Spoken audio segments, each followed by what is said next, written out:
ఆమదాల వలస నుంచి అరగంట దూరంలో ఉంటుంది నిర్మతొర్లవాడ గ్రామం. ఊరికి 1 కిలోమీటర్ దూరం ఉందనగానే బెల్లం కాగే కమ్మటి వాసన ముక్కును తాకి నోట నీళ్లూరుతుంది.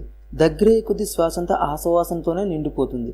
ఒక్క వాసనే కాదు, దాని రుచి, రంగు, సంగతులు తిరుమలేశ్వరి దాకా వెళ్ళినట్టున్నాయి. అందుకే టీటీడీ ఇక్కడి నుంచే 2 ఏళ్లుగా బెల్లాన్ని సేకరిస్తోంది. కాకినాడ కాజా తయారీదారులు, ఆత్రేయపురం పూతరేకుల వాళ్ళు ఇప్పుడు ఇక్కడికే వస్తున్నారు. ఈ బెల్లానికి ఉన్న పలంగా ఇంత డిమాండ్ ఎందుకు వచ్చిందో తెలుసుకోవడం కోసం ఈ వీడియోని పూర్తిగా చూడండి. అలాగే మీలో ఎంతమంది రైతులు ఉన్నారో కూడా కామెంట్ చేయండి, ఎందుకంటే ఈ వీడియో పూర్తిగా రైతులకు ఉపయోగపడుతుంది.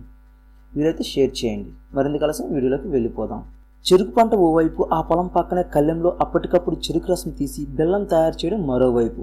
రైతులే గానుగాడించి బెల్లం తయారు చేసే ఈ పద్ధతి నిమ్మతొర్లవాడలో తరతరాలుగా సాగుతోంది. 100 ఏళ్ల కిందటే బెల్లానికి పేరు గడించిన ఈ ఊరు కానీ 1960ల తర్వాత దేశంలో అన్ని ప్రాంతాల్లాగే ఇక్కడ కూడా రసాయన ఎరువుల వాడకం మొదలైంది. అయినా ఎకరానికి 2 బస్తాలే వాడాలన్న నిర్ణయంతో ఆచితూచే వాటిని వాడుతూ వచ్చారు రైతులు. కానీ 1990ల తర్వాత మార్కెట్ ప్రభావాన్ని అడ్డుకోలేకపోయారు. కలుపు మందు వాడకం పెరిగింది.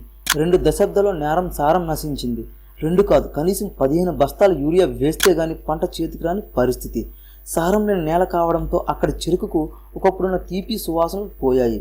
వీళ్ళు బెల్లానికి ఉన్న ప్రత్యేక రుచి అంతరించిపోయింది. నష్టాలు మామూలైపోయాయి. అప్పుడే ప్రభుత్వం తెచ్చిన ఓ పథకం అక్కడి రైతులు కళ్ళు తెరిపించింది. పాతతరం సేంద్రియ సాగు కొత్త నాపిని అద్దేలా చేసింది. 2014 నాటి టీడీపీ ప్రభుత్వం ప్రకృతి వ్యవసాయాన్ని విస్తరించాలనుకుంది. ప్రముఖ వ్యవసాయ నిపుణులు పాలేకర్ని పిలిపించి 10,000 మంది రైతులతో 9 రోజులు తరగతులు నిర్వహించింది. వారిలో నిమ్మతొర్లవాడ గ్రామం నుంచి సుమారు 40 మంది రైతులు పాల్గొన్నారు. ఆధునిక వ్యవసాయ పద్ధతుల్లో ప్రకృతి వ్యవసాయాన్ని చేసే విధానాన్ని నేర్చుకున్నారు. 10 మంది రైతులు ప్రయోగాత్మకంగా 10 సెంట్లలో ప్రకృతి వ్యవసాయాన్ని ప్రారంభించారు. విత్తన శుద్ధికి బీజామృతం, ఎరువుగా ఆవు పంచకంతో చేసిన జీవామృతం, తెగుళ్లకి పులటి మజ్జిగగా జిల్లేడు రసాయనాలు అంటూ సేంద్రియ సాగు మొదలుపెట్టారు. మొదటి 3 ఏళ్లు దిగుబడులు నాసిరకంగానే అనిపించినా రసాయనాలతో ఎకరానికి 40 టన్నులు వస్తున్న చెరుకు 20 టన్నులకే పరిమితమైంది.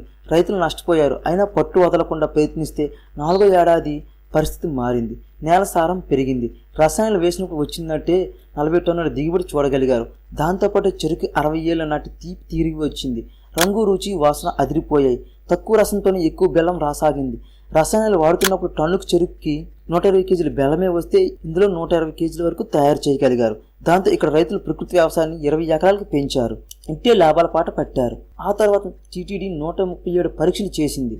మామూలుగా చెరుకుని సేంద్రియ పద్ధతిలో పండించిన బెల్లం తయారీలో మాత్రం రసాయనాలని వాడుతుంటారు. బెల్లం రంగు రావాలని హైడ్రాక్స్ బిళ్ళలను, జిగురుతనం ఉండాలని సూపర్ ఫాస్ఫేట్ వంటివి కలుపుతారు. సేంద్రియ పద్ధతుల వల్ల చెరుకు రంగు సహజంగానే బంగారు రంగులో ఉంటుంది కాబట్టి రసాయనాలు కలపాల్సిన అవసరం లేదని అంటున్నారు. కొన్ని చెరుకు గడలకి బెండ తీగ కలిపి పెంచడం వల్ల సహజ జిగురుతనాన్ని సాధించామని చెబుతున్నారు. ఇలా ఏ దశలోనూ రసాయనాలు వాడకపోవడం వల్ల తిరుమల తిరుపతి దేవస్థానం ఈ బెల్లాన్ని తీసుకోవడానికి అంగీకరించింది. ఎరువులు, పురుగు మందులు అవశేషాలతో పాటు తేమ లేకుండా ఉండడం, రుచి, రంగులు ఒకే ప్రమాణం పాటించడం, ఇలా 137 పరీక్షలు చేశాకే గత 2 ఏళ్లుగా ఇక్కడ నుంచి బెల్లాన్ని కొనుగోలు చేస్తున్నారు. అంతేకాదు, ఆత్రేయపురం పూతరేకులకు, కాకినాడ కాజాలకు ఇప్పుడు ఈ బెల్లాన్ని తీసుకెళ్తున్నారు. వాళ్ళ నుంచే కాదు, ఒడిశా, బెంగాల్ వ్యాపారుల నుంచి కూడా ఆర్డర్లు వస్తున్నాయి అంటున్నారు.